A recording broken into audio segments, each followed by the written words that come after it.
For 3 decades, Tankman has been the most prominent symbol representing what happened on the night of June 4th, 1989, when the Chinese Communist Party crushed the protest, made up mostly by students.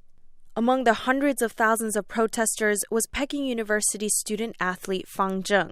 He, too, stood in front of a tank that night. Poisonous gas surrounded us, and one of my classmates fainted. I tried to move her to the side of the road. That's when I saw through the fog that tanks were quickly approaching us. It was too late by the time I noticed. The tank ran over my legs, but I'm one of the lucky ones. A lot of other students were completely squashed under the tanks.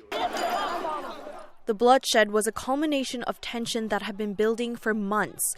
Until that evening, millions of citizens across cities in China protested peacefully, but were then suppressed with deadly force.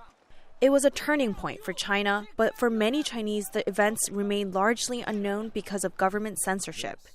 Chu Yiga, who was born in 1990, says he secretly watched a documentary on the Tiananmen incident with his friends. After learning about the truth, he says nothing changed. We didn't do anything afterwards. In general, the students don't like to talk, but also they don't like to openly debate these kinds of things. There is no sentiment among my classmates that the country belongs to them. But Chinese students are not completely apolitical, says Michael Davis, an expert on China's authoritarian rule. There's a kind of pragmatism on the other side of that we can't really do anything to change this. So that they may not be out on the street protesting, but I think they're aware that there may be a more open path. The international community and political activists exiled overseas have repeatedly called for China to apologize for the 1989 massacre.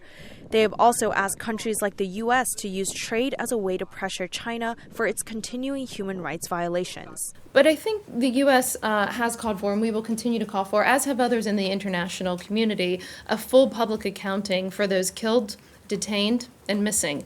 We shouldn't forget that this was a full-on massacre. Ahead of June 4th, Chinese authorities have detained dozens of people and taken down social media accounts talking about the massacre.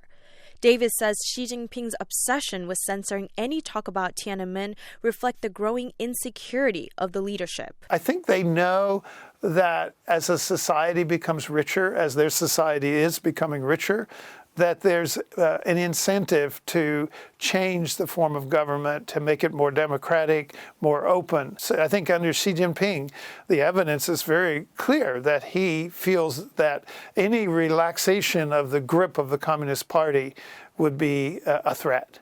As China tries to suppress any sort of commemoration of the Tiananmen protests, rallies and vigils overseas like these here in Washington stand as proof that the world has not yet forgotten. The mission remains undone. We have to continue. So we come here to reaffirm, recommit ourselves to continue this struggle. Although 30 years has passed, I hope people will remember this tragedy, because the Chinese government has not done anything but censor this incident. So I feel a responsibility to remind people not to forget what happened that day. When Chinese officials do speak of Tiananmen, they refuse to criticize it. This week at an international forum in Singapore, Chinese Defense Minister Wei Fenghe again repeated the official line, saying the crackdown was the correct policy at the time to quell political turmoil. Anna Kook, VOA News, Washington.